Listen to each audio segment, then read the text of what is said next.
So you have a GFCI that's constantly tripping, and this one I can run the test on now.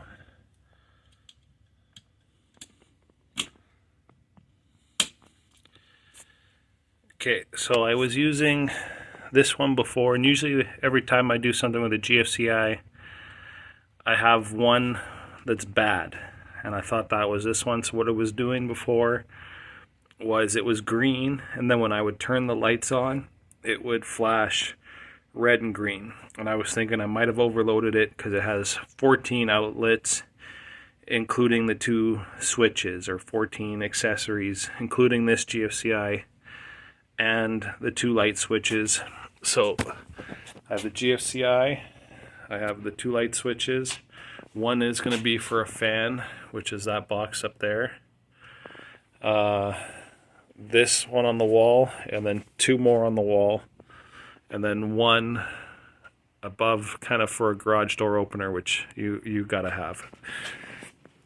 So the negative on this one had gotten loose, because sometimes when you screw them in and then they kind of move, they don't hold their position when you screw them in. So the negative on this one was kind of loose. The negative on the one up there was kind of loose. And I've got the tester in there. I've already tripped it. It's working. You see the 2 lights. So that means it's wired correctly. So everything was wired correctly. I changed GFCIs. I was getting the same issue.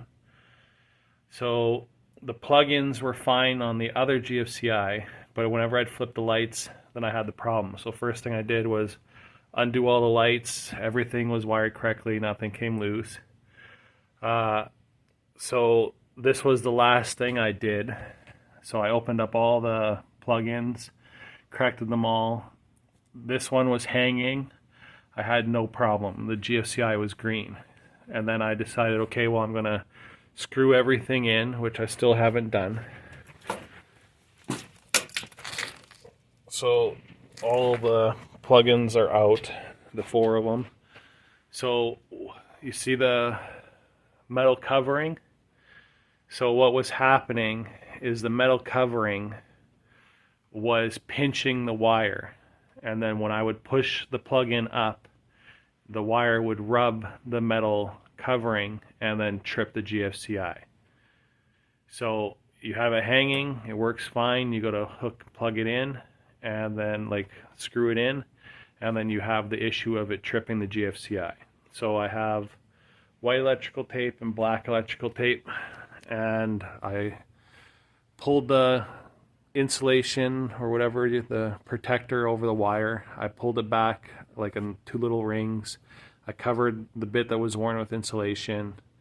I screwed it up while it was live to see if it would trip again, and it didn't trip. So now it's pretty much done.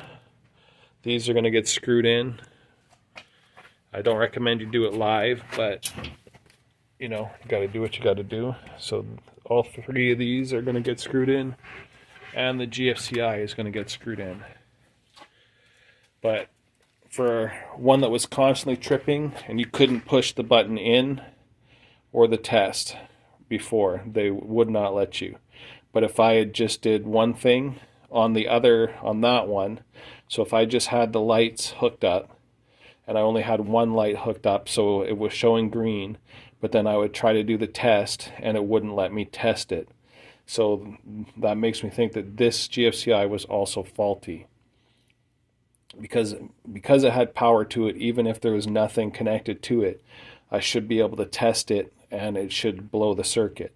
So you have the line connected and then the load, which is all your other ones after it. So as soon as you have the line connected, you should be able to trip it. And then the other thing that I noticed that some guys online were talking about was, they say do a continuity test. So go to your noise, and then, sorry, I gotta try doing this with one hand and stuff. So they would say test your ground. Test your ground and your negative. So then they were saying, oh, that could cause the trip. So I was thinking that that's bad. which I have it on here also. So if I go to my negative, and then I go to my, sorry, right, it's going to trip because these are kind of connected together. So you're going to get it no matter what. And all my other GFCIs were fine. I've got the 20 amp. So you can see the red is 20 amp, 215s. So that one's fine. You can trip them. You can test it and trip it. So see, and then reset it. And then I have it on this one over here too. And I crawled over there and I did it. I don't know if you can see that, but the light is on that one also. See the light? So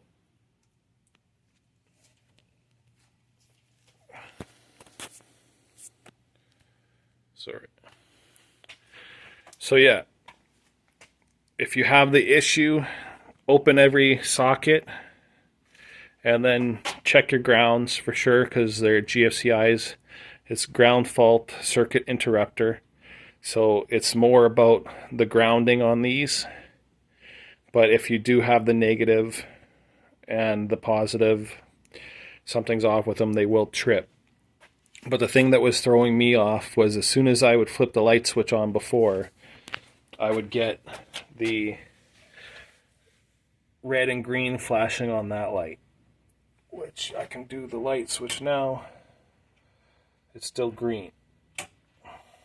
So there's no issue with it now. And then I suggest open everything up, start from, double check everything, and then start from the very back. And if you have the metal covered wirings, just be careful to check that they're not pinching the wire, because that's like the last thing I would have thought was doing it. All right, thanks for watching.